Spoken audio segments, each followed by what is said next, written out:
Assalamualaikum warahmatullahi wabarakatuh. Pagi ini saya akan melakukan presentasi untuk memenuhi penilaian mata kuliah pengetahuan seni pertunjukan wisata, pengetahuan manajemen seni pertunjukan wisata yang diampu oleh DRA EW Supriyatin ya Pratamawati LPD. Assalamualaikum, sabahul khair. Sebelumnya saya akan berikan sebuah motivasi terlebih dahulu untuk mengawali pagi hari ini, yaitu motivasi dari Jimi Hendrix. Musik tidak pernah berbohong. Jika ada sesuatu yang harus diubah di dunia ini, maka itu hanya dapat terjadi melalui musik. Agenda presentasi kali ini yang pertama adalah perkenalan nama saya pribadi. Yang kedua latar belakang, kami akan menjelaskan mengenai seluk-beluk kepariwisataan. Kemudian kami akan menjelaskan tentang Texas Wonocolo merupakan salah satu lokasi yang berpotensi untuk dikembangkan terutama di sektor wisata. Kemudian yang keempat yaitu fasilitas tempat wisata yang baik tak lepas dari fasilitas yang mumpuni. Nah, di sini kami akan menjelaskan tentang semua itu. Dan yang kelima adalah masyarakat. Unsur utama dalam kesuksesan sebuah tempat wisata atau desa wisata ialah masyarakat sekitar yang saling bersinergi untuk mengembangkan tempat tersebut. Yang terakhir yaitu struktur organisasi dalam pengembangannya. Perkenalkan, nama saya Idaman Sama Kalis, NIM 190252609294. Oke, langsung. Wisata edukasi Texas Wonocolo itu apa? Akan kita bahas kali ini. Pertama, latar belakang terlebih dahulu. Pariwisata adalah kegiatan multiusaha atau mencakup bermacam-macam bidang kegiatan. Dikutip dari Sumanto yang terbit tahun 2010, halaman pertama. Wisata edukasi migas Texas Wonocolo merupakan objek wisata bermuatan nilai historis tinggi yang berlokasi di Desa Wonocolo, Kecamatan Kedewan, Kabupaten Bojonegoro. Kilang minyak yang terdapat di Desa Wonocolo adalah salah satu kilang minyak dan gas tertua di Indonesia. Situs warisan nenek moyang ini sangat berpotensi sebagai daerah wisata. Potensi sebuah daerah untuk berkembang menjadi destinasi wisata tergantung pada beberapa faktor, diantaranya ketersediaan peminat, mudahnya akses jalan daerah wisata tersebut untuk dijangkau, ketersediaan sarana dan adanya organisasi kepariwisataan yang cekatan di daerah tersebut. Potensi Texas Wonocolo. Salah satu desa di Kabupaten Bojonegoro yang memiliki potensi adalah Desa Wonocolo, yakni sektor pariwisatanya. Sebagai lokasi wisata, Desa Wonocolo akan mendapatkan keuntungan secara sosial dan ekonomi.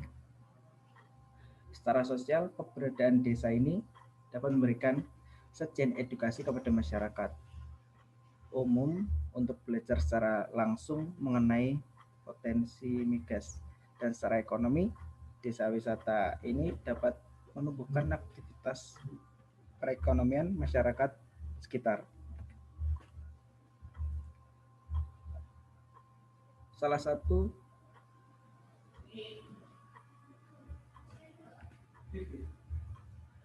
kemudian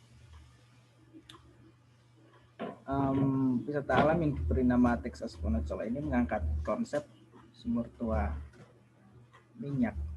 Tujuannya adalah memberi perlindungan dan penggunaan warisan geologi dengan cara berkelanjutan dan mempromosikan kesejahteraan ekonomi masyarakat yang tinggal di sekitar lokasi. Berbicara mengenai fasilitas, Kabupaten Bojonegoro merupakan salah satu kabupaten yang sedang gencar-gencarnya merintis pengembangan desa wisata. Berdasarkan data dari Dinas Kebudayaan dan Pariwisata Kabupaten Bojonegoro, dalam pengembangan desa wisata edukasi migas Texas Wonocolo di Kabupaten Bojonegoro hingga Desember 2017, setidaknya sudah ada sekitar 21 desa wisata yang siap bersaing guna memajukan pariwisata di Kota Letre, yaitu Bojonegoro, sebagai julukan dari Kabupaten Bojonegoro ini. Pengembangan desa wisata pasti tak lepas dari kebutuhan akan sarana dan prasarana.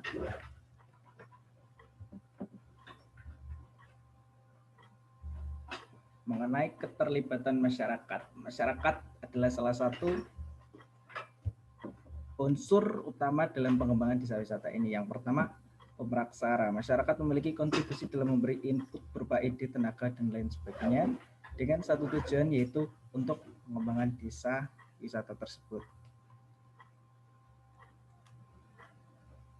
Kemudian yang kedua, pelaksana. Masyarakat ikut berperan aktif dengan cara ikut serta menjaga kebersihan, ketertiban, dan keamanan lingkungan itu sudah termasuk berperan dalam pengembangan desa wisata. Yang ketiga, penerima manfaat. Penerima manfaat dibagi menjadi dua, yaitu lapangan pekerjaan dan produktivitas masyarakat.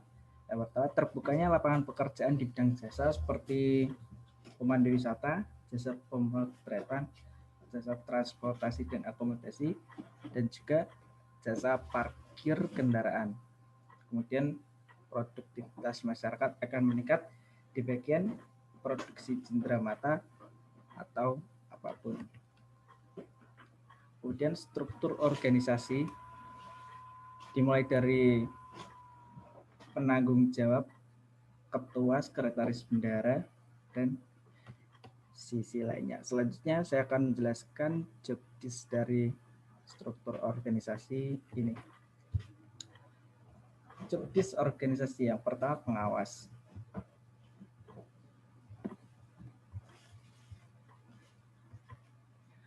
Kemudian ketua pelaksana, dan ketiga sekretaris. Pengawas memiliki tugas yaitu mengawasi kinerja secara keseluruhan dan membuat dan mengesahkan pengambilan keputusan mengenai desa wisata tersebut. Kemudian ketua yaitu memimpin kelompok.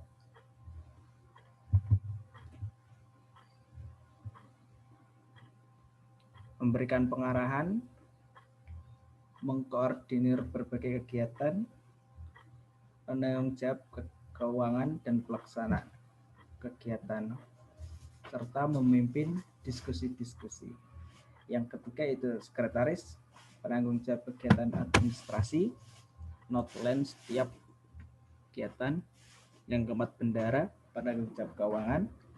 Yang kelima pengembangan potensi dan atraksi, itu menggali, membina, dan mengembangkan berbagai potensi sumber daya wisata serta kekhasan keunikan lokal sebagai daya tarik dan unsur kenangan setempat.